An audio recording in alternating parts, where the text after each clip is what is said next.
So the Zergling and Baneling strategy that Hayley is using is currently working very well against Drafter at this point. So I guess he's going to be sticking to it.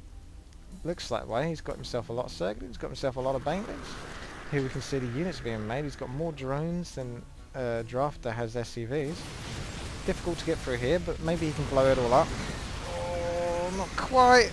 There we go. He managed to get the factory down, but he lost so many units trying to get it. He just needed that bit more Banelings, just like an extra 3 or 4, and then he wouldn't have lost quite so many Zerglings, and they could have done a lot more damage before they went down. Oh, that's so nasty trying to get through the Terran wall. I sympathise with Hayley in this position, because whilst Banelings are really nice units, and I've been using them a bit lately, and I think they're very, very good, it's still horrible to try and break through that Terran wall whilst he can sit behind it, hitting you with his range units. It's just a bit messed up. Banelings are going to do some nice damage here. Look at that. I'm zooming in for your benefit, because the medevacts are going to be blocking otherwise. But Marines there, Marauders. They still come off top though. So many medevacts above these guys that it's going to be pretty hard to bring down these. It's going to be basically a medevac per unit at this point. So it's going to be pretty difficult to heal those. I don't know if medevacts can heal Vikings. I don't think so, because Vikings are classed as mechanical, whereas Marauders and Marines are biological, so that answers that one.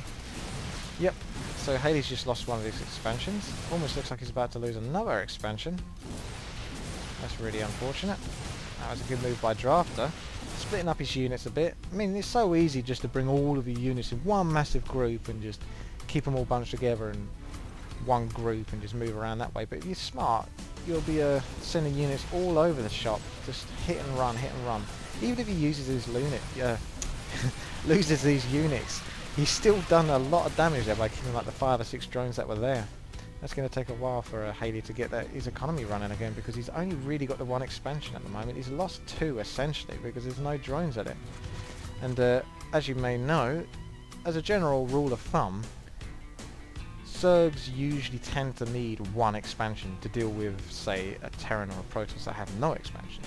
So when a Terran has like 1 expansion, you're going to need at least a couple of expansions, I'd say, in order to cope. That's just sort of the way it seems to work. As we can see, the Terran may be expanding again. It might be an idea to get a command center and bring it over there, but I guess he's still scared of the Mutalisks that could be around.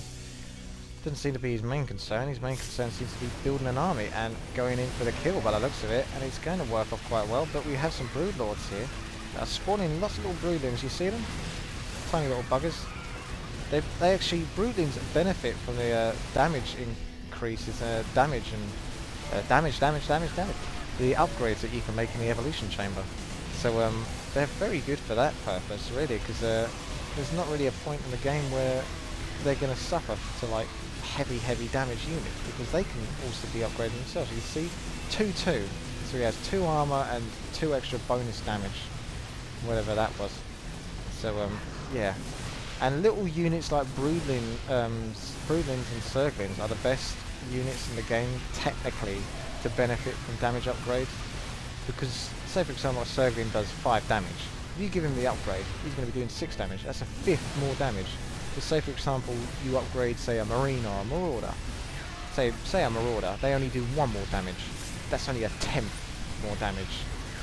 So you already see there that the Zergling gets twice the benefit from a damage upgrade than a Marauder does, if that makes it clear for you. Maybe it does, maybe it doesn't. Either way, deal with it. So, this expansion is going to be going down again by the looks of it. It does not look good for Hayley at the moment. He's not being able to produce enough units here to deal with this threat, and more Marines and Marauders are making their way, as we can see. So yeah, that's quite nasty. That Broodlord is just too slow to even bother moving back. I want to see more Banelings. He's actually had to cancel that. That's interesting, because I didn't know that. If you cancel the Banelings, it goes back to the original Zergling unit. I thought it just might explode and just cost you the resources it used to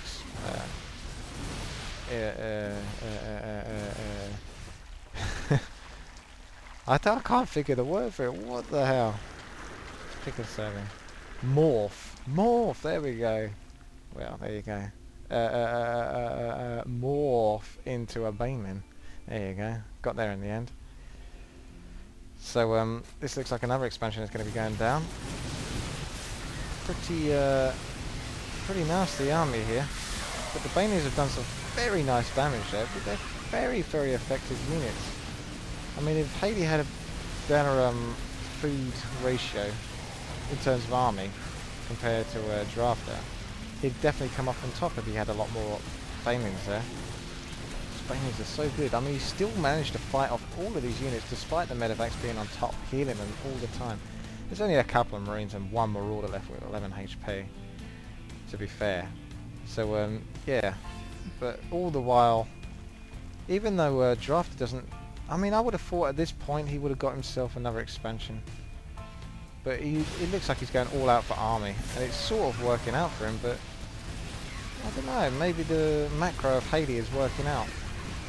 Because obviously he's busying himself, getting mass expansions, spreading this creep around like these little creep tumors. It's the Zerg highway basically, because obviously creep gives Zerg units a lot more speed. I don't know what the actual figure is. Just say for example, I mean they move pretty damn fast. You've got to say that's at least 40 to 50% speed improvement, I'd say, whilst they're on creep.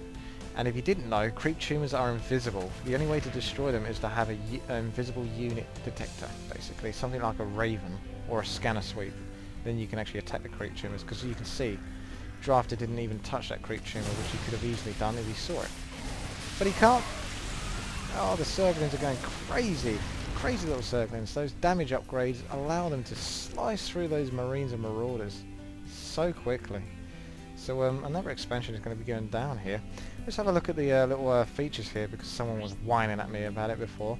It's not easy to commentate on the game, keep your mouse cursor on everything that's happening, and shift through all of this. But once I get used to it, like there's little hotkeys that help to access this stuff quicker. And the more and more I do this sort of commentary stuff, the easier it's going to be. But for the moment I haven't actually practiced much with this, and I do agree I should try to use it a lot more. But the reason why I don't is because I'm not that confident with it. Here we can see Hayley has lost a ton of units. But this is the whole point. Zerg are so cheap. Look, he's lost 406 units to Drafter's 168. But the costs of those units are very similar. I mean, Drafter's only lost 1,000 minerals less in terms of units. Or economy, or it's quite incredible really that. Wow. There you go. Income, we can see that Hayley is more benefiting from a higher income at this point in time. He's got more harvesters, he's got more minerals. Let's go back to units. Here we can see 20 Zerglings, 5 Mutalisks. It doesn't look too good for Hayley. I suggest he moves back, and that Broodlord might well get picked off because the Broodlord cannot keep up. He's going to try and save the Broodlord. I think that was a mistake, to be honest. Just let it die, to be honest. As we can see, he tried to save it. It's sort of like, well, if you're going to take down the Broodlord, I may as well try and do something. No, not really. That was just, you have to sacrifice that Broodlord. There's nothing you can do. It went down, and then he brought his army and lost even more. So that was a bad move by Hayley there, unfortunately. That cost him a bit.